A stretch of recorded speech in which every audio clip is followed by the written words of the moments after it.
سلام تعنا هابلي كما ياللهم كما يتغنيو كبراتن فتواتن تختاتلتي شدن رياكتس وان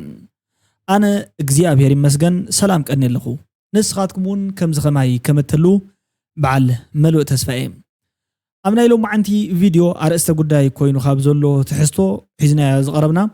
قدمي لناون بأنا وغن رياكشن سريحنا لوتس أنحنا فيديو حجي خاا أزيو وعي كونتات ويكا هوت إيشو كوينو سلازولو نت قداي كم بحدش حزنا زمت أنا قداي معسكر حزات زلون أبو زقبر زولو فتصامتاتن انتايو زبهال زولون زبل نابخاتكم حيزلكم زقرب مدبالو كتصلب بلا حيزلكم زمت أخو كالي مدب بتماساسالي معسكر حصاص طرح يكونن تخرت كغبرلو زتبهله ابز حجي ساعات منالباتون بزحات سمعتي ويكا صعبتن تردالكم كينكم ززعمخم وفيا ختوفيو بتماساسالي المواجي زركبو سدتنياتات ኤርትራውያንን بتماساسالي حدغا بصحيوم አፍ ሞት ዝርከቡ ስለዝኾኑ ንኹሉ ዝግበር ዘሎ ምውፃ ኩልኹም ኣብ ወፃ ዓዲ ትርከቡ ላዕልን ታሕትን ብምባል እጃምኩም ክተወፊ ዝግበር ፃውዒት ኣመልኪቱ ብዙሓት ቪድዮታት ክትርእኹም ማለት እዩ ኣብዚ ሓለፈ 2 መዓልቲ 3 መዓልቲ እዚ ናይ ቲክቶክ ክሪኤቲቭ ኣዋርድ ኢትዮጵያ ዝበሃል ንቲክቶከራት ኢትዮጵያ ማለት እዩ ኣኪብዎም ነይሩ ኣብታ ኣኼባ ከዓ ድራር ብዝምልከት ወይ ከዓ ነቲ ሽልማት ብዝምልከት ናይ ድራር እንግዶት ብምግባር ነይሩ ኣብኡ ከዓ ቀዳማይ ሚኒስተር ኢትዮጵያ ተረኺቦም ዶክተር አብይ አሕመድ ዘስምዕዎ ዘረባሎ እንታይ ማለት እዩ መልእኽቱ ነቶም ቲክቶከራት እንታይ ከእሚሎሞም ዝብል ከም ሓሳብ ክንወስዶ ኢና ኣብ መወዳእታ በዓል ጓራ ያዛረበኦ ዘለዋ ዘረባ ንህዝቢ ብጣዕሚ እሕዚኑ ህዝቢ ዘብክ ዘሎ ጉዳይ ኮይኑሎ ብዙሓት ከዓ ነቲ ጉዳይ እዚ ዓገብ ክበሃል ይብልዎ ኣለዉ ካልኦት እውን ብተመሳሳሊ በዓል ኣሞራ ሰማይ ኣሌክስ ዝብልዎ ዘሎ ነገር ብዙሕ ምስትሕጂ ዝግበር ዘሎ ወይ ከዓ ተሓሲቡ ዘሎ ዕላማ ዘይከይድ ሓሳባት እናልዓሉ ዘውግዕዎ ኣርእስተ ጉዳያት ኣሎ ጌታቸው ረዳ እውን ነዚ ጉዳይ እዚ ከም ሓደ ናይ ባዕሎም ጉዳይ ወሲዶም ማለት እዩ ነቲ ዝተገብረ ኣኼባታት ብፍላይ ርእይቶ ሂቦም ለለዉ ኩላምሉ ሒዝና ያኽል መፂና ጥዑማት ብስራታት እውን ኣለዉ ቶም ብስራታት ብዝምልከት እውን ክንዕልልና ክሳብ መወዳእታ ምሳይ ፅንሒኩም ነዚ ቻናል እዚ ሓደሽቲ ኮይንኩም ሳብስክራይብ ብምግባር ወል ነባራት እንድሕር ዳ ኮይንኩም ድማ ሃናፃይ ርእይቶ ንፅሕፉ ለይ ሰባት ብምልኦም ዘመስግኖ ለሰዓት ወፂሕ ኣለኹም ብብልኩም እየ መንግስ መንጌ እቲ መንእሰያት ይረአ ኣለኹ ትብሎም ዘለኻ ኣብ ገዛ ተዓፅዮም ዝፍክሩን እምበር ነቲ ዝሓሰብዎ ብግብሪ ኣብ መሬት ወሪዶም ከተግብሩ ኣይክእሉን እዮም እቶም ዘይዛረቡ ከዓ ኣብ መሬት ወሪዶም ነቲ ሓሳብ ክገልጽዎ ዘይከኣሉ ጠመንጃ ዓጢቆም ህዝቢ ከጥፍኡ ትርኢ ስለዚ ምዝራብን ምሕሳብን ወይ ምግላፅን ዘይኮነ መን ኣብ መሬት ወሪዱ ይስራሓዮ እዩ ዘሎ ትሽግር እምበር ካባኻን ላዕሊ ዝገልጽን ዝሓስብ እንዳሎ እዩ ኣብ መሬት ወሪድካ ከተተግብር ዘይምኽኣልካ ትግራይ ክትመርሓ ዝግብኣካ ዕንክሊል የብልዎ ኣሎ እዚኣ ከዓ እዚ ሓሳብ እዚኣ ማለት እዩ ናብ መሪሕነት እያ ንዓይ ሂባትን ንዘላ ኤኒዌይስ ሓራይ እቲ ዝተዋሃበ ንርእይቶ ካብ መንግስ መንጌ ዝተዋሃበ ርእይቶ እዩ ዕንክሊል ዝበልካይ ሓሳብ ኣነ ይሰማማዓሉ እንዲ ዕንክሊል ከም ዘብልዋ ዘሎ ኣነ እውን ይሰማማዓየ ግን ኣነ ኣብቲ ሕጂ ዘሎ ኩሉ ቁመና ወይ ከዓ ናይ ፖለቲካ ኣሰላልፋ ሕጂ ቀጥታ እቶ ኢለ ኣብ ትግራይ ክመርሕ ዘኽእል ዓቕሚ ኣለኒ ኢለ ኣነ ኣይግምትን እውን ኣይኣምንን እዚ ዓርሰይ ውሒደ ዘይኮንኩስ እቲ ኣነ ሞር ዘድምዓሉ ናይ ቴክኖሎጂ ንጥፈት ወይ ከዓ ናይ ኮምፒውተር ትምህርቲ ውፅኢታዊ ክኸውን ብተግባር ክሰርሕ ስለ ዝጀመርኩ ናብኡ ይነጥፍ ስለ ዘለኹን ማለት እዩ ስለዚ ከም ውፅኢቱ ሽደን ኣካዳሚ ትበሃል ሓንቲ ኣፕሊኬሽን ኣላት ናብ ፕሌይ ስቶር ንሳ ከዓ ኣብ ትምህርትን ሓድሽ ኣካዳሚያዊ ብቕዓትን ንምጉልባት ተባሂላ ዝተሰርሐት እያ ንእግረ መንገድኩም ዳእትኹም ዳውንሎድ ጌርኩም ንደቅኹም ክመሃሩ እትደልይዎ ጉዳይ እንዳውረድኩም ክትርእይዋ ነታ ኣፕሊኬሽንን ከምኡ ከዓ ሓደ ንእሽተይ መተባብዒ ዝበሃል ዓድጊታት ተልየን ንዓይ እንዳዓደኩም ከተተባብዑን እግረ መንገዲ ማለት እዩ ላቦኩም እዚኣ ኣነ ዝኽእላ ጉዳይ እያ ማለት እዩ ወል ናብቲ ዝቕፅል ዘሎ ቪድዮ ቅድሚ ምስጋረይ ሓንቲ ነገር ክነግረኩም ኣብ ላይቭ ጽባሕ ንሕና እውን ብተመሳሳሊ ዩቱበራት ማለት እዩ ናይ ባዕልትና ዝኾነ ናይ ዶኔሽን ምትእኻብ ወይ ከዓ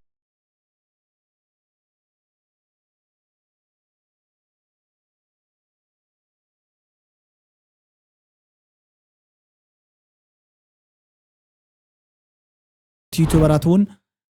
ተሃኺብና ክንመጽኢና ዝብል ፕሮግራም ሒዝና ኣለና ሶ ሓደሽቲ ዝኾንኩም نت channel زي زيت فلطو بخمزي حقنيا ነገር ተዘይ ኮይኑ ምናልባት አይከረዳኩም እንተ ኮይኑ ግን ነቲ ህዝብና ኣብ ሽግር ዘሎ ዘዛዓቅምና ማለት እዩ ወፈያ በመግባር ምስቶም ካልኦት ሰባት ተጸምቢርና ንሕናውን እጃምና ብዝለዓለ መንገዲ አጠናኺርና ህንቅጽለሉ ስለዝደለና ሓሳባትኩም ሓገዝኩም ርእይቶታትኩም ጸሎትኩም ኩሎም ክሕግዙና ማለት እዩ ብኽብሪ ክጽውዕ ይደሊ ናብ ናይ ሎም ማዕንቲ ቪድዮ ሒዘኩም ክሰግር እየ Welcome to Shitten Reacts 1. ግርም ራእሲ ልኡል ይዝበሃል ዝሓውና እዚ ማለት እዩ ክንደይ ነገር በጽሕዎ ኮዩ ግን ሓደ ነገር ፍሊ ብዝበለ መልክዑ ዘጋጠሞ ነዝሓውና ኣብዚ ዓለም ከም ዘጋጠመ ሓደ ሱዳናዊ ቆልዓ ትዝክርዎ ኢኹም ሓደ ጋዜጠኛ ኣብቲ ዝነበረ ከቢድ ናይ ጥሜትን ናይ ድርቅን ኩነታት ሓደ ጋዜጠኛ ንሓደ ቆልዓ ምስ ኣሞራ እንዳተቃለሰ ኣሞራ ክበልዖ እቲ ቆልዓኻ ኣፍ ሞት ኮይኑ ብጥሜት ተሓሊጉ ካብ ሞት ንኸምልጥ ዓቕሚ ሲኢኑ ካብ ኣሞራ እውን ዓርሶ ከላኸል ዘይኽእል ህፃን ቆልዓ ፎቶ ልዒሉ ሓደ ጋዜጠኛ ኸይዱ ድሓር ኩሉ ዝፈልጦ ታሪክ ስለ ዝኾነ ተሸሊሙ ነቲ ፎቶ እዚ ብምምጽኡ ወይ ከዓ ናብ ዓለም ብምርኣዩ ብዙሓት ጋዜጠኛታት ኣታባቢዖሞ ክሽልምዎ ናብ መድረኽ ፀዊዖሞ ስሙ ኣብ ዓበይቲ ዜናታት ዓለም ወይ ከዓ ማዕኸን ዜናታት ዓለም ከዓ እንዳተልዓለ ድሕሪ ምጽናሕ ሓደ ዘይከውን ጋዜጠኛ ዘይከውን ሕቶ ሓቲትዎ ንህይወቱ ዘይጠቅም ማለት እምበር ትሕቶኳኹን ሕቶ እዩ ትሕቶ ከዓ እዚ ነይሩ እቲ ቆልዓሲ እንታይ ኮይኑ ዝብል ሕቶ እንዲ ተሓቲቱ ሽዑ ሰማይን ምድርን ተዝድፍኦ መሓሾ ነይሩ ዝተጨነቀ ጋዜጠኛ ረሃጽ ብረሃጽ ኮይኑ ካብ መድረኽ ሃዲሙ ወፂኡ ኣብ መወዳእቱ እውን ዓርሶ ጥፊኡ ማለት እዩ ምክንያቱ ነቲ ቆልዓ ከድሕነ ይከኣልን ፎቶ ጥራሕ ይልዒሉ ብዙሓት ሰባት ግን ብሰንኪት ፎቶ ድሒኖም እዮም ኦፍ ኮርስ ሓደ ግዜ ሕልና ናድሓተና ጉዳይ ስለ ዘሎ እዩ በዓል ራእሲ ልኡል ዝበሃል ኣሕዋትና እዞም ትሪእዎም ዘለኹም መናእሰይ ከዓ ከይዶም ኣብ ሕጻጽ ክሕግዙ እዮም ወሪዶም ሓደ ሰብ ክልተ ሰብ ወይ ከዓ 100 ሰብ 150 ሰብ ክንሕግዝ ኢሎም ምስከዱ ገለገሊኦም ካብቶም ዝሕግዝዎም ተመሊሶም ክረኽቦም ኣይከኣሉን ብህይወት ገለገሊኦም ከዓ ዓጽሚ ስርዓት አስከሬን ክንቀሳቀስ እዮም ሪኦም ንስ ብኡ ተደኒቆም ብኡ ፈሪሖም ብኡ ሓፊሮም ከም ሰብሲ ንሕና ሰብ ሓደ ዓደ ደኸኢና ነብር ብዝብል ተጨኒቆም እዮም ንሕጻጽ ከምዚ ዓይነት ቻሌንጅ ከዳልው ክኢሎም ዘለው እግዚአብሔር ይመስገን ጽቡቃት ነገራት ንሰምዕ ኣለና ኢና ንሕና እውን ግን እጃምና ክንወፈለና ዝብል እዩ نور لك مبا ولا بالجهاز قوميني كوفي إني حزالي يا خندو حزالي يا خندو ከአዲስ አበባ ድረስ የመጀመሪያ ቲክቶከር ጆን ዳንኤል ወደ ሽሬና ስላሴ ደርሷል። ንሕና ሕዝና ንኸድ ከለና በቃ ዝኾነ ናይ ሓደ ሰብ ህይወት ንምትራፍ ናይ 100 ሰብ ንምትራፍ እዩ ነይሩ ዝዋን ሓሳብ ኣብኡ ኸድካ ግን ንዚ ሓደ ሰብ ኢኻ ዝጎኑ ዘሎ እዩ ፅባሕ ክሞት ሰው በምግብ ረሃብ መሞት የለበትም። ምግብ እርቦት መሞት የለበትም። የማይሆን ነገር ነው። አሁን ባለንበት ዘመን ትማላው ህዝብ ትግራይ ጥፋት ትዕሉ ዝነበርኩም ሓገዝ አየድልናን ሓገዝኩም አይትወጡን أمامي ولدي ያው መጀመሪያ መዓልት ንመጽ ከለና ውሽጥና ብጣዕሚ ተሰይሩ ነቢዕና ኢና ተመሊስና ብትኽክል ኣብ ሓንቲ ዓድና ንነብር ኣለና ኢና አለ ከዚ ግን እግዚአብሔር ይመስገን ሓንቲ ደረጃ ደይና ነና 100 ወይ 150 ሰብ ንእሽተይ ንክጸንሕ ንገብር ኣለና እዚያ ገና ሓንቲ ደረጃ እዚያ በቀዳማይ መጽና ታይልና ብጸሎት ሓጉዝና እምበ አንሕና ተተሓጋጊዝና ሁሉ ትግራዋይ ተተሓጋጊዙሲ ልጽገም ሰይ ይህልን ኢልና ነርና ኣብ ክልተ መዓልት እግዚአብሔር ተመስገነ ይኹን ናይ 100 ናይ 150 ሰብ ትንፋስ ክጸንሕ ተገይሩኒ ያው ሕዝለግን ብጸሎትኩም ትሕግዙና بصلاتكم تحجزنا ذا نشتركوا خدنا صقيلات حضرنا ነገር حزنا مصينا نين لما انت همزيات خوينا كاب لما انت لا امين امين اجرنا ከአዲስ حراي اتهزبي امسغاني كم زتريو ዘለኹም ገና እንተ ተገብረሉ ኢዲነስ ብጣዓሚ ኣኽብሮት ዘለዎ ሕጻጽ ከዓ ንኹልኹም ደቂ ሰባትሲ ብፍላይ ከዓ ንዓና እታ ትግርኛ ንዛረብ ዘለና ኤርትራውያን ተጋሩ ኩሎም እንዳሕለፈት እንዳሰነየት በብዓመቱ ማዓስከር ኮይና ዝነበረት ያ ማለት እዩ ኣብኣ ዘይተፈጸመን ዘይራኣየቶ ግፍዕን ጉድን ኩሉ የለን ዝሰርቕ ሪኣት ኮውን ያ ዝቐትል ሪኣያ ዝመውት ትረአላ ተሰዲዱ ዝጠፍእ ትረአላ ብጥሜት ዝመውት እውን ትረአላ ታቦታ እንወይስ ናይ ኩሉ ሰብ ገዛ ያ ማለት እዩ ኣዶ እንተ ኮይና ሳዶ ኩላህና ማለት እያ ስለዚ ኣብ ዓለም ሙሉእ ኮይንኩም ነዚ ፕሮግራም እዚ ትካታተሉ ዘለኹም ሰብ ምዃን ጥራሕ ንወዲ ሰብ ምሕጋዝ ዓብይ ምኽንያት ስለ ዝኾነ እንተሓጊዝኩም መምኢቲ ቅርሺ ዋላ ዘይከውን ንስኻትኩም ትገብርዎ ዝኾነ ይኹን ሓገዝ ኣበርክቶ ስለ ዘለዎ ክትሕግዙ ይትፃውዒት ማለት እዩ ብተመሳሳሊ መንገዲ ንሪኦ ዘለና ጉዳይ እዞም ትሪኦም ዘለኹም ቲክቶከራት ካብቶም ዓበይቲ ቲክቶከራት ሓደ ሕጂ ብቀረባ እዋን ዝተፈትሐ ጆን ዳንኤል ማለት እዩ ብህፁፅ ኣብ ሕፃፅ ተረኺቡ ከምዚ ዓይነት ኣቀባብላውን ገይሮም ለቶም ሕዋትና ማለት እዩ ተመኡ ዘለዉ በዓል ኣማኑኤል ትሪኦም በዓል ኣቤል ይቕረታ በዓል ብሬዚ ማለት እዩ ኩሎም ኣብዚ ዘለዉ በዓል ልኡል ራስ ልኡል ዝበሃሉ ተቃለስቲ እዮም ትማል ተጋደልቲ ሎማዓንቲ ከዓ ፈንድራይዘርስ ብጣዕሚ ኣዝዮም ዝገርሙ መናእሰያት እዮም ብጣዕሚ ዘኽርዑና ዘለዉ እዮም ቶም መናእሰያት ሕጂ እውን ይጎዩ እዮም ዘለዉ ማለት እዩ በዓል ኣዶናይ ብተመሳሳሊ ዓበይቲ ዝኾነ ስራሕ ይሰርሑ ኣለዉ ናብ ደስ ዝበለኩም ንስኻትኩም እቲ መልእኽቲ የብፅሓለ እዩ ናብ ትብልዎ ሰብ ኣብ ማዕዶ ተሊኹም ከምኡ ኣብ ውሽጢ ዓዲ እንተሊኹም ከዓ ብዝተፈለየ መልክዑ መልእኽቲ ክትልእኹ ንምሕፀነኩም ኢና ማለት እዩ ኩሉ ግዜ አባ ድረስ የመጀመሪያ ቲክቶከር ጆን ዳንኤል ወደ ሽሬና ስላሴ ደርሷል። የትግራይ ህዝቤ ነው እናቶች አቸገሩ ብሎ ወደ ህፃን ሊያግዘን መጥቷል። ድምጽ ሊሆነን መጥቷል እና ጆን ዳንኤል ይሄን በማድረግ በጣም እናመሰግናለን። በትግራይ ህዝብ ስም በጣም አመሰግናለሁ። ምስጋና ያስፈልገን ግዴታዬ ነው። በጣም ወዳችኋለሁ። ሁልጊዜም ከጎናችሁ ቆማለሁ። ያው ሁላችሁም ይሄን ቪዲዮ አጣችሁ እንደ ጆን ዳንኤል መጣችሁ ድምጹን ለኔ ኑሩልን በቃ أنا حزنا نخد خلنا بقى لخنا نحد سيوت المتراف لميت ساخلتي سو المترافين يرزوان حسن أو غير هاجن إذا حد سيو خالص زقون لولو يصلح موت زقون لولو يصلح نسم بقى لخنا نشتي نعرف إننا خدنا لقدر خالي شخميز تعمل أخذ بيدخلنا تاتيني طلع لنا عصرت شش لخون حساس تمزال وجنين كازم عصرت شش سب تعمل أخذ بيد أف موت لقلنا ينام شو عاتي ساعتي مولا ما تساقم خوينا ممكن لاي موتهم معلت تصبوي نام شحشو عتي سواتي كازم شحشو عتي معلتها وسينس عندنا معلتها نجار زي بقى كل صريخ على كلنا تحققنا قل نايزم حورت سمنا نايزم بيت سمنا زين ساقم ناي نور حنا خلت ورح نشوف نكوا حد جزات نكوا حنا خلت ورحي عوي تسفاي نايا كلنا نتحقق زي كل غلا يعني كل بقى ناي ساقم ساقعي أنا ويوتين مجمرك زي هم زعين تساقم ري بزعين تساقمات يقاتمنا خوني خالي تعم زعين تشجرات يقاتمنا خوني خالي ሰው በምግብ حراي أدوناي فيلي بزبل موتيفيشنال سبيتش يونت زربا كبرنا بزتن كيف نجار نديو تزاريبو اسكان إحنا ون بقتي كجبر زلو كم بعد أدوناي زول السبات نتجزيزي تجزيزي زت ألبو من أسيات مفتقرهم عزينا بتعم من داترن نقنا مالتيو قدم تزخون زناي محبراو ميديا كم زلومي سلوان تحضر تزخون لببلو نتهزبنا انت عينت سقاي مخا زريك سمعك كابزي يقولي حجي استفالاليو ناي منغستاو تكالات يلو ودبات يكون اب تግራይ ዝነብሩ በቃ ከም በዓል ትእምት ገለ ዝኣመሰሉ በመልኦም ከተማታት ቤት ማዘጋጃ ከተማ ልምዓት እዚኦም ኩሎም ክሕግዙ በርደግ ኢሎም ኣለው ክሳብ ሕጂ ኣብቲ ናይ ስልጣን ጉያ ኣብታ ናይ ወንበር ኣብታ ናይ መረፃ ወዘተ እዮም ነይሮም ማለት እዩ ሕጂ ዕድመ ነዞም ኣሕዋትና እቲ ጉዳይ ኣቃሊዖም እዚ ምሕባእ ከዓ ልሙድ ነይሩ ካብ ቀደም ጀሚሩ 1977 ዓመተ ምህረት ዝኹለይ ጥሜት እናሃለወ ኣብ ሰሜን ኢትዮጵያ ወሎን ኣብ ትግራይን ማለት እዩ ጃንሆይ በርዝዴቶም ብኬክን ብገለን ተሰሪሕ እናኽበሩ ነቲ ጉዳይ ዓለም ከይተሰምዖ ብሚድያታት ከይስማዕ ቀቢሮም ወፀኒሖም ኣብቲ ሽዑ ዝነበሩ ዓበይቲ በዓል ቦብ ጊልዶፋ በዓል ቦብ ማርሌ ማለት እዩ በዓል ማይክል ጃክሰን ዝገበርዎ ዝለዓለ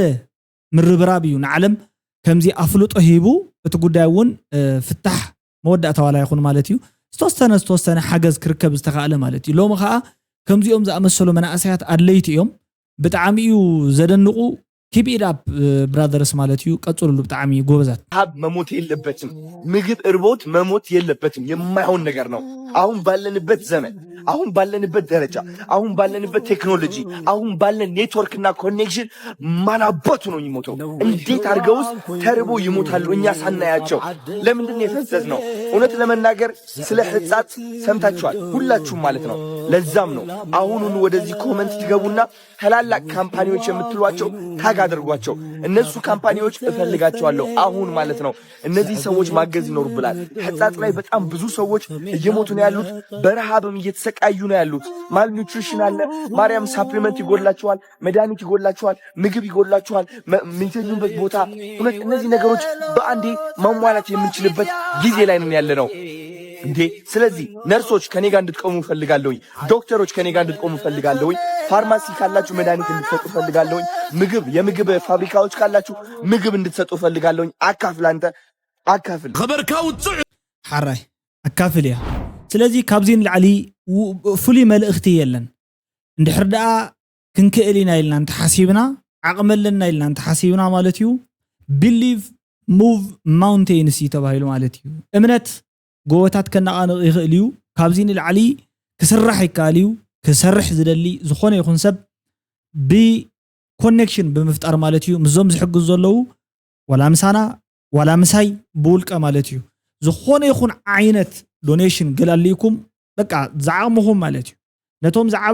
ዝዓበየ ስለ ዝሓቱ ገለተ ይኮነስ ዘዘለካ ዘለወያ ዝሓዘስ ዝሓዝያ ዝወርወረ ፈራሕነ ይበሃል እዩ ዘዘልና ንልእኽ ዘዝዓቕመና ከዓ ዶኔት ንገብር ዘን ምስ መሓዙተይ ኣለና ኢና ማለት እዩ ንሕና እውን ብተመሳሳሊ ፅባሕ ብከምዚ ዓይነት መልክዕ ናይ ኩሉ ሰብ እናኣተወ ኣብ ዶኔሽኑ ናይ ባዕሉ ዝኾነ ውፅኢት ክዕርፍ ዓሸራ ከንብር ወይ ከዓ ናይ ባዕሉ ፊንገር ፕሪንት ኣብዚ ጉዳይ እዚ ኣብ ምፍታሕ ክገድፍ ንፅውዕ ኣበይዳ ኣሎ ቁራስ ቅጫ እትሕቶ ሎሚ ዝምለስ ሕቶ እዩ ፖለቲካና ክንሰርሓሉ ደሊና ኣይኮና እንት ጉዳይ እዚ ግን እቲ ሓቂ ከምዚ እዩ ነይሩ ብዙሓት ሰባት ነቶም ዝሕግዙና ነበሩ ኣብ ጎንና ዘለዉ ሕጂ እውን ኣብ ጎንና ኮይኖም ዝቕፅሉ ብዙሓት ፀገም ትግራይ ፀገምና እዩ ዝበሉ ኤርትራውያን ሓዋት ማለት እዩ بعد أول سعيد سنك خمسولنا أميلهم بمحساب استدانا قويو مالختي كنذكرهم إلنا أول سعيد كم دي عينة نحاجز سرح يترفوا موخ حجزنا مالتيو دمس أقوى تزغون دمس أقوى مخانو قال لا يكون النيرو جن رأيو تعرف تقلنتيو تقول دايما مالتي عبيد الله يو تحطس عبيد الله زي تحجز الأحجي ህዝብ ትግራይ ሎሚ ረድኤታ ያተወንሞ ተጸበብ ዝብል አጉል ተስፋ ብጥሜት ተሐልፍ ትንፋሳይ ክትህሉን ያሞ ልክዕ ከም ህዝብ ሱዳን ዘላትና ቁራስ ቅጫ መቂልና ሩሕ ከነድሕን ድልዋቲና እሞ ኤርትራ ገዛኹምያ ድሕሪ ደጊም ብጥሜት ተሐልፍ ትንፋስ ትግራዋይ ክትህሉን ያ 360 ዲግሪ ትዕጾ ትግራይውን አይ ክትህሉን ያ ኢልኩም አሎ ፕሬዝዳንት ሀገረይ ተጋዳላይ ኢሳያስ አፈወርቅ ትማሊ እሺ አቤሎ ትዝበለናሲ አቤድ አለኹም አንቱም ትማሊ አንቱም ትማለልና ተውልን ኖርኩም ኢል ከተማ አቤድ አሎ ሰባትሲ ይሞቶለው ይዝባል ዘሎ ስንቅስ ይስኡኖለው ብሰንክ ምግብስ ሞት የጋጥመሞለው ይዝባል ዘሎ ክንደየናይ ከቢድ ምዃኑ ሓደ ሰብ ብሕማም ክመውት እንተሎ ካብ እግዚአብሔር ይመጹ ይባል ብጥሜት ዝመውት እሞ ዘይሰርሑን ብሰንክ ስንፍኑ እዩ ይባል እዞም ህዝብታት እዚኣቶም ብስንፍንኦም እውን ኣይኮነን ብድኻሞም ብዘይመስርሖም እውን ኣይኮነን ትማሊ ብባዕኸር ብሽረ ብባድመ ብኩሉ ዝኣቱ ዝነበረ ዝኾነ ይኹን ማለት እዩ ብኦም ሓጀር ገይሩ ዝሓልፍ ሱዳን ገይሩ ተመሊሱ ዝኣተወ ናብ ሑመራ መሬት ዝረገጸ ብሙሉ ኤርትራዊ ይኹን ትግራዋይ ዝቆልቡ ዝነበሩ ኣእዳው እዮም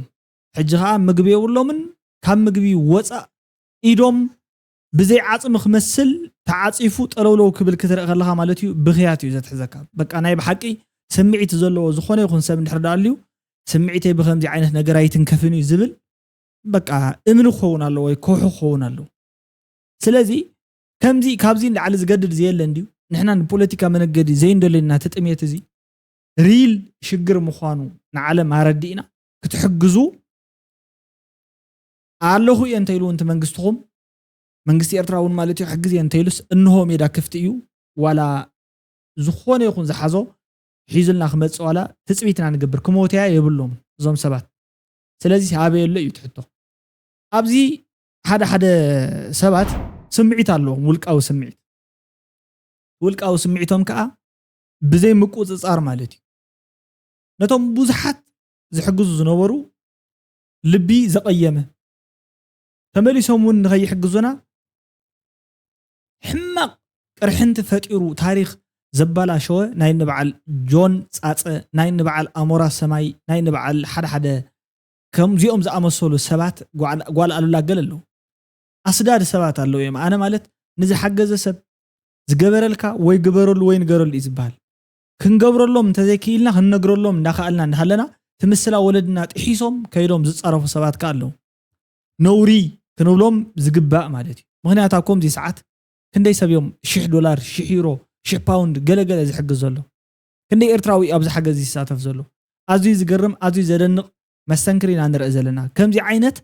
ንሕና እውን ናይ ፅባሕ ዝመፀና ነገር ስለ ዘይንፈልጦ ማለት እዩ ከም ሰባት ከምዚ ዓይነት ቃላት ከይነውፅእ ክንእረመሉ እዩ ዝግባእ ንኣብነት ከምዚኦም ዘብሉ ዝዛረብዎ ኣብ መሬት ዘይነጥብ ማለት እዩ ኣብ ህዝብና ካራት እትው ዝነበርኩም ሰባታትኩም ሓገዝ ኣየልማችሁ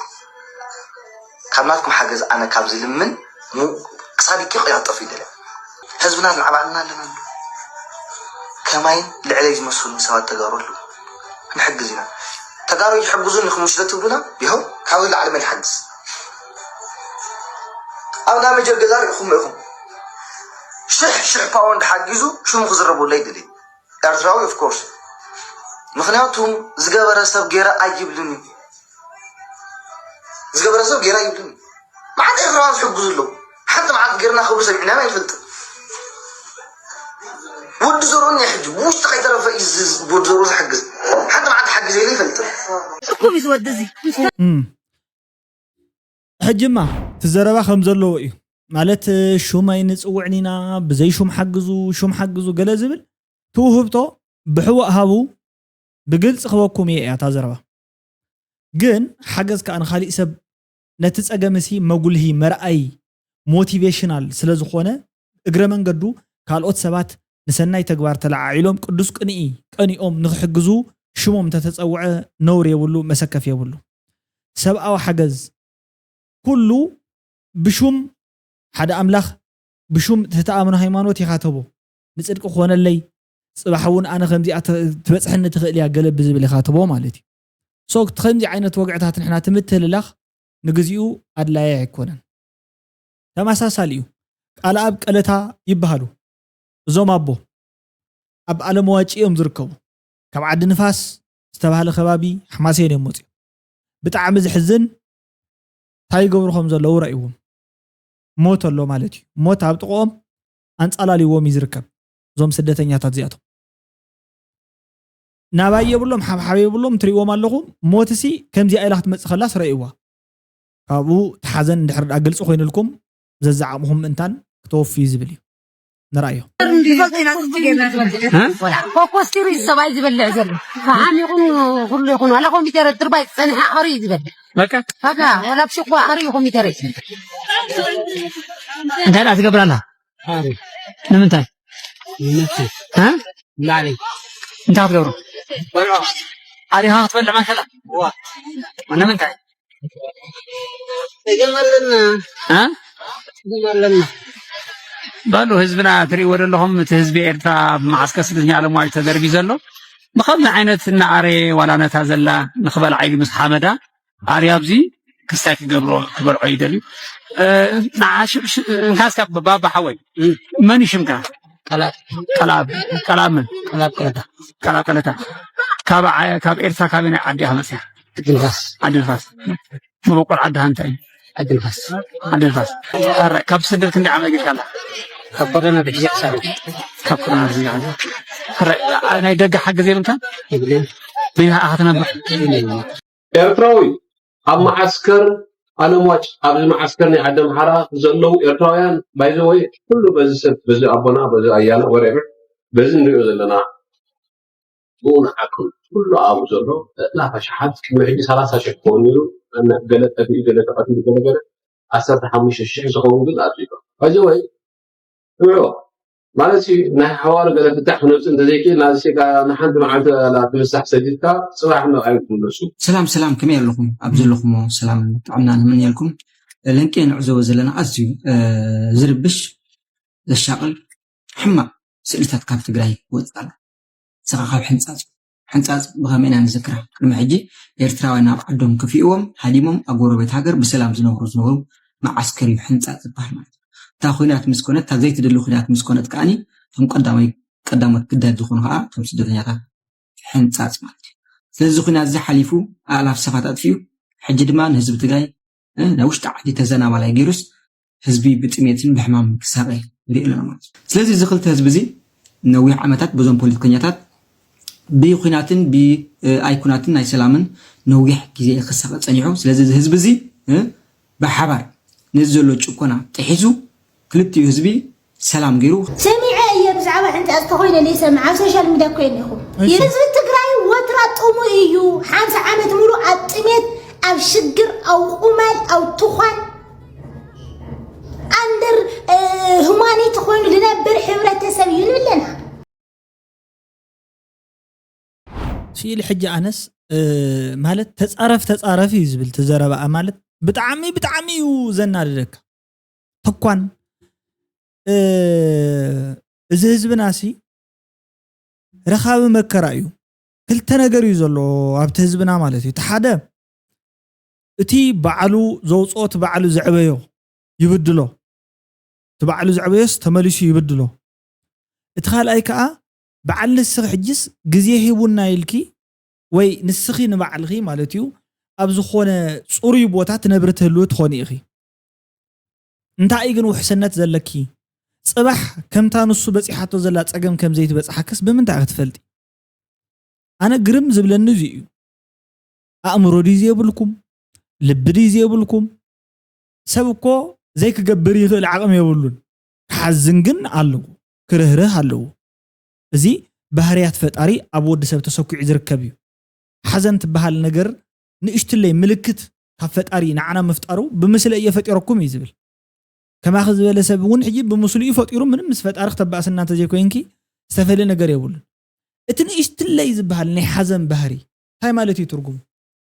نسخسي نبوليتيكا كخالي زرباي بايزو مسموت زرخم نجر يقول ولا تطبلي زل خد سرحته خوينكي تمريحنه دخوم زيغيره زقومكو حرامريت غزعدو غلغل وزته تبليو اخت مرحته خوينكا ونكو تسب كللو انت عينت دنقرنا ايو خمدي عينت حساب زلكم مالتي اي تفلطون كاينبل اصبيقكم تفلط سباتيو هايدا ابت قسلي غنچر ملأخ ناب لعليو بعشوخ موغا ادلاي ايكونن نزي حجز زلو سب نزي حجز زلو مورال كوينكا بصولوت بدقاف بقى بحزن نوعلو رئيس غادنا نبيلكا بمحلافون ازي بهال ولدنا ايو نوريو ابت اقم ابز حممه ابز موته بدعه ترفقالات مزرابات لا يكونن حزب تግራይ كاوترو جميرو قماليو طميو اوف كورس نعخ عب ندطميو ولادي حجيس رغصني عين السخي خمزي عمسلت بها من غعبي كندي عينت مكرارخي بخمز خون ام بريتي شور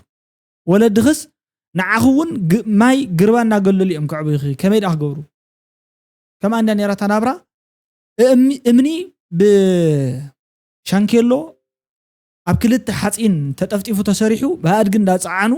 ገዛ መንደቅ ሰሪሖም ወይ ዕንጨቲ ገረብ ቆሪጾም ቀለም ቀሊሞም ገዛ ገይሮም ንዓኺ ሽራራ ኸዲኖም እዮም ነው ዓለም ሽራራ ተኸዲኖም ማለት ጥርሖም ዳ ክዳን ዳሰፈይ እንዳተኸደኑ ተመለስ ክንስኽስ كمزي إكوة هزبي زختامي نيرو كمزي إدخايو اكزيو بصرو خمزي زبالة من ناددي زخونة فترة يلن كما خزا أمسالة مالتي أنا بتعامي يحفريو تتقبار كزي حسكية تستري منيو أقول مخرج زولا يفلتن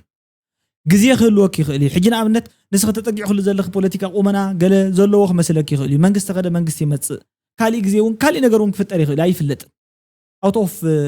nowhere مسحزب مغريچاو ادلا يكون مسرعات كم ديت كتباس تغلي خن حزب كم بجام لا يصرفون نوريو بهلون ايكونن سحته لكي تعرملو لمن تاخذ بها محدش خلي علم لنوركم توصلوا باتغار وا كله تግራይ ገጠር تግራይ استقد حدش بقى افيديو سنلوص حدش ነገር تغروس حزب تግራይ هم حزبي او هم عينت كنتاتين كله ولا كراويو لعقام خد لريا خد لمندر تاخد طوم ድምፂ ለማኒ ሽግርተኛ እጭምቶም ልወፁ معات ነገር خاطري እዚ ናስርዓት ውጽኢት ናሕወሓት ውጽኢት ቲክቶክ ጋር ተያይዞ ሓራይ ጽቡቕ እዩ በቃ ንስኽን ኣብ ስርዓት ንምልጋብ እዩ እቲ ዝመፀ ኩነታት ግን ሓደ ስርዓት ጥራሕ ዝፈጥሮ ኣይኮነን ግዜ እውን ወቅት እውን ድርቅ እውን ጥሜት እውን ሰብ ሰራሕ ተፈጥሮ ብክልተ ነገር እዩ መከራ መጽእ ዝኽእል ስለ ኣብቲ ናይ ትምህርቲ ዓለም ብስሩውን ንርዲኢት ዝኸውን ሕልናውን ባውሩ ማለት ካብ ምሮሲ ኣእምሮ ይዝባል ኣእምሮውን ስለዚ የብል ክንበር ፀገማት መከራታት ጥሜት ድርቂ ኩሉ ብክልተ መንገዲ ይኽመጽእ ዝኽእል ተሓደ ሰብ ሰራሕ እዩ ተሓደ ከዓ ብተፈጥሮ እዩ ብተፈጥሮ መሬት እንተዘይብካ ብሰብ ሰራሕ ኩናት እንተተፈጢሩ ዲስፕሌስመንት ተፈጢሩ ምፍንቃል ምምዝባል ተፈጢሩ ይዝፍጠር ሕጂ ዝበሃል ዘሎ what is the cause ኣይኮነን ነት ኮዝ ናይ መፍትሒ ሰዓት ኣይኮነን ሕጂ ዝበሃል ዘሎ እቲ ሰብኣይ ይመውት ኣሎ እሞ ኮዝ ክሳብ ነረድኦ ስለዘይ ፀንሕ ኮዙን ክነግረና ስለዘይ ክእል እንዳሞተ ንዝጠሞየ ሰብ ዝኾነ ይኹን ምቁር ዕላል ተዕሊልካ ይሰምዓካን ኢሉ ሳልቫኪር ተዘይተጋጊ ከም ብተመሳሳሊ ንዝጠሞየ ሰብ ግዜ ዘይህብ ጥሜት ይቆትሎ ስለዘሎሲ ኣብዚስ ምውፃእ ይግበረሎ መሓገዚ ከተባሂል ክንበር ሓድሽና እዩ ጥሜት ኣይንፈልጥን ኣይኮንና ንብለክ ዘለና ንሕና ኩላና ደቂ ሓረስቶት ኢና ወይ ልዕለ ሓሪስና ኢና ወይ ነርናሉ ኢና ማለት እዩ ከተረድእና ኣይኮንና እንደልና ሕጂብዚ ቲክቶከሮች የታሰሩት ለመምከርና መስመር ለማስያዝ እቶም ቲክቶከራት ዝተኣሰሩ ምኽርን ይምከሩን መስመር ንኽሕዙን ብዝብል እዩ ተዘረባ በቁጥጥር ስር የዋሉ ወጣቶች ነበሩ እነዚያ ወጣቶች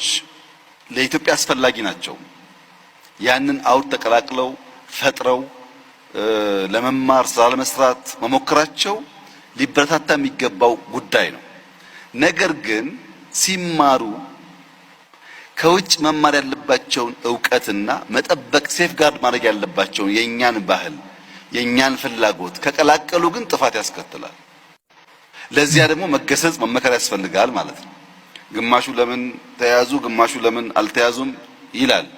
እኛ ልጆቹን ኢንከሬጅ ማድረግ ነው የምንፈልገው ግን እየገሰጽን እያስተማርን ለምን ለምሳሌ አንድ ሀገር ብንወስድ ስም መጥቀስ ባያስፈልግም ከ16 ዓመት በታች ያሉ ልጆች ሞባይል እንዳይዙ ህግ ያወጣ ሀገር አለ ለምን እነዚያ ልጆች ሞባይል ይዘው ከሚያገኙት ዕውቀት በላይ ጥፋት ነው ብሎ አስቧል ጽቡቕ ሆነ ሐሳቢ ቲክቶክ ገደብ ሕግ ክህሉ ኣለዎ ምክንያቱ ጥፋት ዘምጽእ እንድሕር ኮይኑ ጥፋት ክረም ክእለሎ ዩቲዩብ በተመሳሳሊ ከምኡ ሕግታት ኳለዎም እዩ ዩቲዩብ ደስ ዝብለካ ነገር ሓደ ካሪዝማ ዘለዎ ሰብ ግርማ ሞገስ ሒዙ ምስ ምዑሩግ ፖሊሲታትን ስርዓታትን ዝጥቀመሉ መደብ እዩ ዩቲዩብ ብጣዕሚ ደስ ዝብለካ ነገር ንሱ እዩ ሓደ ሓላፍ ዘላፋት ክፍጠሩ ይኽእል እዮም ቲክቶክ እውን ከምኡ ኸውን ሴፍ ዝኾነ ኮሚኒቲ ንምፍጣር ተባሂሉ ዝተዓለመ እዩ ብከምዚ መንገዲ እዮም ተኣሲሮም ዝብል እዩ ኣብቲ ዝነበረ ዋዕላ ጽቡቕ መድረኽ ዝህብ ነይሩ እቲ መድረኽ እውን ሕልፍ ኢሉ ማለት እዩ ብዛዕባ ትዝበሃል ዘሎ ባይዞ ይዛረቡን እዮም ኣነ እውን ብጣዕሚ እየ ዝግረም ዘለኹ እዞም ዋላ ስምረት ፓርቲ ዶ ገለገለ ፓርቲታት ዝበሃሉ ኣብቲ ጉዳይ እዚ መረፃያት መፀላም መቆፃላይ ዘሎ ኣዋርሓት ኣብያ ዝግበር ፃዕርሲ ስልጣን ንምሓዝ ዝግበር ዘሎ ጉያ ካብቲ ናይ ህዝብና ንላዕሊ ሃልዋቱን ዘይሃልዋቱን የድልየና እዩ ብዝብል ሕማቕ ኩነታት እዮም ላዕልን ታሕትን ሃርኮትኮት ዝብሉ ዘለው እቲ ህዝብና ግን ኣብ ከምዚ ዓይነት ስቃይ ከም ዝርከብ ብኣግባቡ ጌርና ተዛሪብና ኣለና ማለት እዩ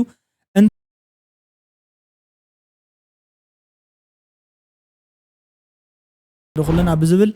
ጽባሕ ማለት እዩ ዩቲዩበራት ወይ ከዓ ናይ ባዕልትና ኣብ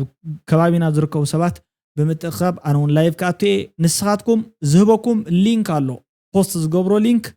ኣብቲ ናይ ሎሚ ዓንቲ ሊንክ እውን ከቐምጦ እየ እናኣተኹም ማለት እዩ መመጠኑ ዘዝለኣኽኩም መጠን እንዳለኣኽኩም ንዓይ ኣብ እንዳቐመጥኩም ስምኩም ንምንታይ እደልዮ ኮነ ኢለ እደልዮ ባይዘወይ ዓዲ ገለገለ ዝብል ኣቐሚጦ ኣለኹ ግን እስኪ እቲ ዝሕግዘና ዘሎ ሰብሲ እንታይ ዓይነት ፐርሰናሊቲ ከም ዘለዎ ንእግረ መንገድና ከምቲ ዝበሃል ዘሎ ከም ዘይኮነ ንፍቅርን ሓቀኝነት ይሉ ዝሕግዝ ሰውን ከም ዘሎ ኣጉል ህቢለ ተሓቂ ኸሪያ ስለ ዘለኹ ብዝብል እዩ ፎርም እንዳመላእኹም ሓገዝኩም እንዳለኣኽኩም ክሳብ ሽዑ ክትፀንሑን ንዓይ እውን ማለት ከም ዘይትሕፍሩ ንርግፀኛ እየ ልዋም ቅነ ክኾን እየ ዝምነ ቻው ደህና ቀኒውታ Good light. نحن نحضر تحوات إيمان